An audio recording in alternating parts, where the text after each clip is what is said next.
Ouais, salut à tous. Vidéo d'après Noël. Ça se voit, hein, il est passé par là le Père Noël. Aujourd'hui, on va essayer de vous faire voir un petit peu tous les différents matériels qu'on peut trouver sur l'exploitation. On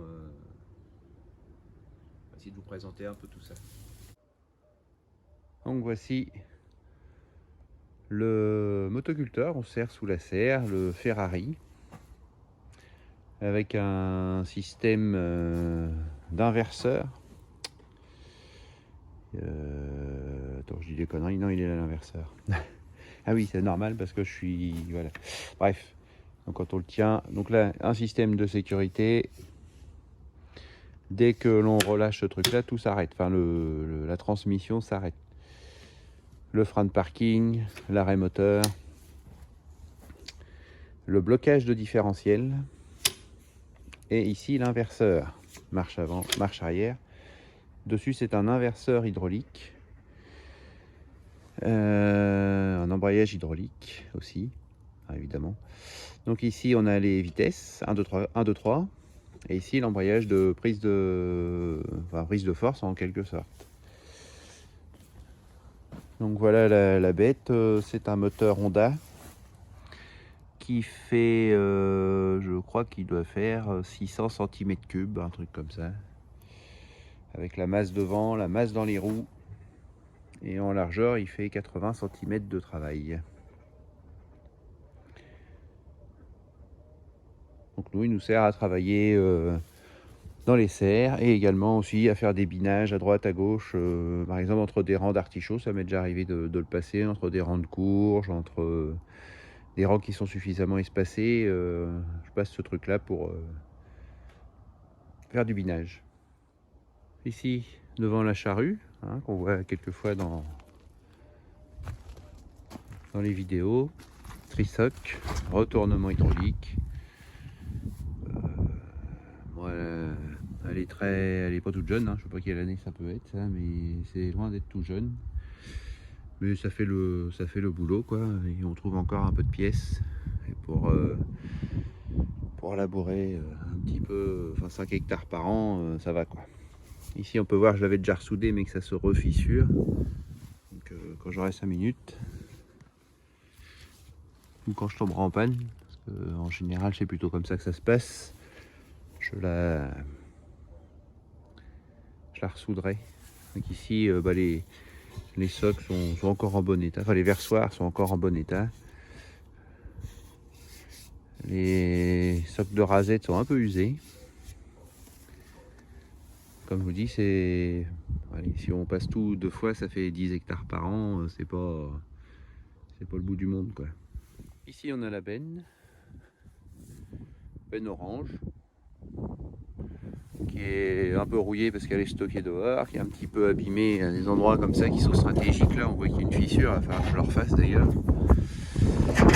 Parce que pour l'instant, elle est dehors et puis on n'a pas trop le choix. On avait déjà refait un peu le derrière.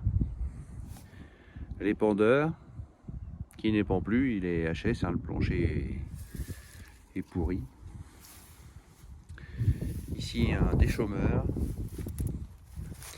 Donc c'est un très ancien modèle, hein, auquel j'avais mis un rouleau bar pour le moderniser un petit peu. Et puis j'avais mis des dents, enfin des socs comme ça, double cœur. C'est pareil, c'est pas un outil qu'on sert énormément, donc ça fait le boulot. Et puis j'avais mis aussi fabriqué vite fait un attelage automatique que je devais toujours repeindre parce que en fait j'avais essayé, je m'étais dit ces 2 plaques collées l'une à l'autre, je m'étais dit si ça tient pas, ça sert à rien de peindre. Mais ça tient et ça pourrait être peint, quoi. Donc ici un vieil élévateur Chabas que j'avais essayé de vendre et que je n'ai jamais vendu. La multifraise, hein, qu'on connaît, on la voit assez souvent, elle. Comeb avec 4 éléments et ses butoirs derrière. La gueule, le godet Sonarol C'est des bons godets, hein. C'est polonais je crois. Bon, pour ce que moi j'en fais, ça me suffit largement, et au niveau tarif c'est pas cher quoi. Donc ça va super bien, très solide quand même, hein, faut pas croire. Donc ça c'est le petit canadien qu'on sert pour biner l'entre-rang ou l'entre-planche. La RC-Tri avec un ressort par dent de Grégoire agri.com, qui est un bon outil aussi. Largeur 1,50 m. Et ici la bineuse à pommes de terre, bineuse buteuse aussi à pommes de terre. Enfin, je m'en sers pour les deux.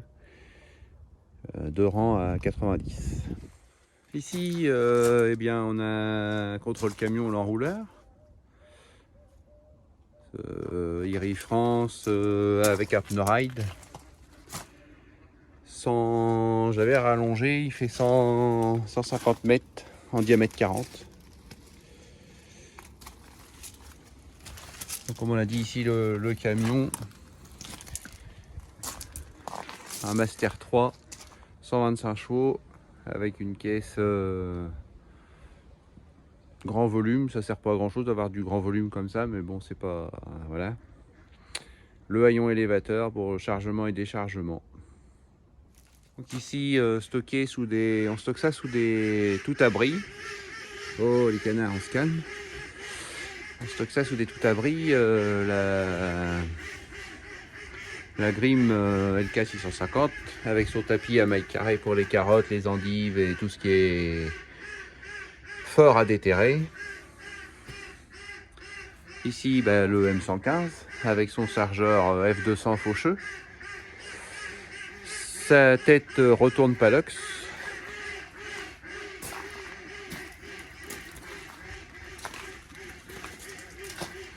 Ouais, il y a un pâté de terre là.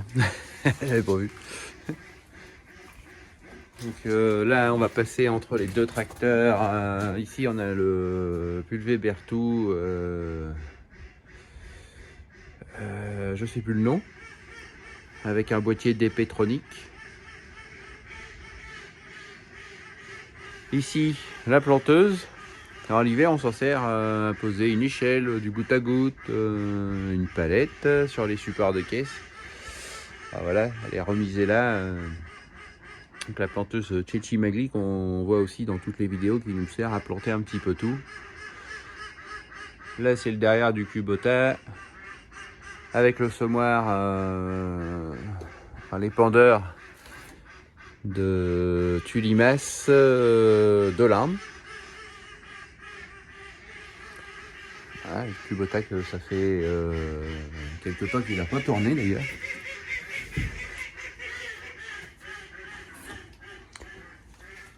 Donc on ne le présente plus, hein, le Kubota 105 chevaux. Avec son copain le M à côté. Donc ici on est dans un conteneur, enfin à l'entrée d'un conteneur maritime. 20 pouces, 20 pieds, je sais plus comment on dit, non des pieds, 20 pieds. 6 mètres quoi. Donc là-dedans on stocke des pommes de terre en palox. Donc ici il y a un giant party. Donc on les stocke là-dedans l'hiver. Donc il est juste, c'est un frigo, mais il n'est pas frigo, il est juste isotherme, le groupe ne fonctionne plus. Donc toujours le système de tout abri, et ici le Renault, avec ses deux pharlets de compète à l'avant. Lui c'est la brouette, hein, donc il est équipé d'un mat Clark reconditionné.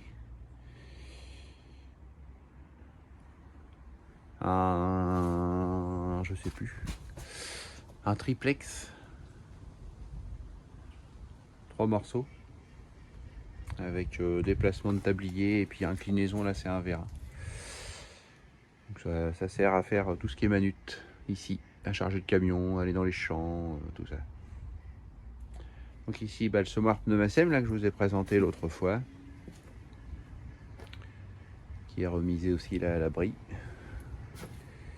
Et ici donc la planteuse à pommes de terre qui elle est en révision. puisque hop là, j'ai de grimper dessus sans se casser la. Donc là on a la chaîne à godet, la bande à godet, la courroie, qui sert à la distribution des pommes de terre. Et là on l'a plus.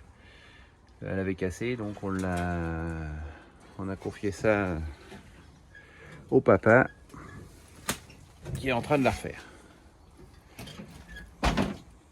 Donc sous ce bâtiment on y remise également le semoir avant qu'on peut mettre sur le relevage avant Altec, qui permet d'épandre de l'engrais, des pulvérulents le plus souvent style merle ou des trucs comme ça. Le semoir huette, semoir à radis, carottes, en général petites graines, navets, tout ça. Et là derrière un épandeur centrifuge pour tout ce qui est granulé style Patenkali ou des trucs comme ça. Et ici on stocke, on a les palox et on stocke aussi du bois pour se chauffer l'hiver. Donc voilà la présentation. Alors c'est le bazar, mais on manque de place déjà d'une, et puis on n'a pas toujours le temps de toujours tout ranger en temps et en heure, quoi. Donc ça c'est l'acquisition de cette année. Le gyrobroyeur à grammes, 1,80 m avec un boîtier, je sais plus, je vais dire une connerie, je sais plus combien il fait de chevaux ce boîtier. Et bien donc voilà la présentation rapide du matériel sur l'exploitation. Il est comme nous, il est en vacances. On a également plein de petits outils d'atelier, on a aussi des caisses en plastique, on a tout un tas d'outils divers, donc je n'ai pas fait l'article, et qui nous permettent d'effectuer notre travail à peu près dans de bonnes conditions. Voilà, moi j'espère que cette vidéo vous a plu. N'hésitez pas à vous abonner, à partager et tout. On est à plus de 700 abonnés, c'est génial. Au moins on est suivi, on est... Ah, c'est génial. J'ai pas les mots en fait. Donc je vous dis à très bientôt, passez de bonnes fêtes de fin d'année et surtout prenez soin de vous.